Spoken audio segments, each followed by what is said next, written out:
সারাদিনের ওয়ার্কশপ শেষ করে আমরা দুপুরের খাবার খেতে চলে গিয়েছিলাম আমাদের নবাবগঞ্জের পিসফুল জায়গা নাহার গার্ডেনে। হ্যাঁ, নাহার গার্ডেনটা আমার কাছে পিসফুল মনে হয়। এখানে বসে খাবার খেলে যেমন পেটের ক্ষুধা মেটে, তেমনি মনে হয় মনের ক্ষুধাটাও মেটে। এখানে কীরকম জানি একটা শান্তি আছে। এই জায়গাটাতে বসলে আমার মনে হয় যে আমি সারা দিন বসে কাটিয়ে দিতে পারবো। আর আজকের ওয়েদারটাও ছিল অসম্ভব সুন্দর। রোদ নেই, আকাশটা মেঘলা, আর এরকম খোলা জায়গায় বসে আমরা দুপুরের ভাত খাচ্ছি।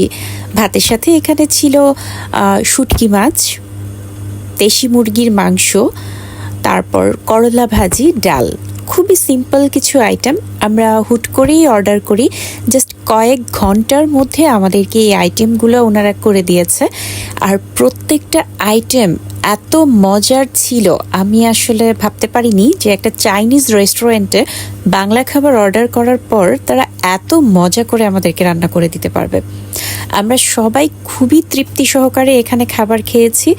আমি জানি না যে এই পরিবেশটা কি আমাদের খাবারটাকে আরও বেশি স্বাদ করে তুলেছিল কিনা, কিন্তু আমাদের সবার কাছেই খাবারটা অসম্ভব রকমের ভালো লেগেছে। আমরা সবাই খুবই তৃপ্তি নিয়ে খেয়েছি, আর প্রতিটা রান্না একদম ফ্রেশ ছিল আর খুবই টেস্ট ছিল। এই ছিল আমার খাবারের প্লেটারটা। মুরগির মাংস, করলা ভাজি, লইট্টা শুটকি, সাথে স্যালাড, আর ছিল ডাল। প্রতিটা খাবারই আমার কাছে বেশ ভালো লেগেছে এবং আমি অনেকগুলো ভাত খেয়েছি। সবাই আমরা পেট ভরে খেয়েছিলাম, অনেকগুলো খাবার খেয়েছিলাম। সবাই খাবার খেয়ে চলে যাওয়ার পরেও আমি একটু একটু করে খাচ্ছিলাম আর এই পরিবেশটা উপভোগ করছিলাম। আমার কাছে অসম্ভব ভালো লেগেছে। আমার কাছে না, শুধু এখানে প্রত্যেকটা মানুষ, আমরা যারা ছিলাম, আজকের ওয়েদারটা এত সুন্দর ছিল, অসম্ভব সুন্দর ছিল। খাবারের পর আমাদের ডেজার্টে ছিল আমাদের বাগমারার দীপকের জলশিরা। দীপকের জলশিরাটাও কিন্তু অনেক মজার।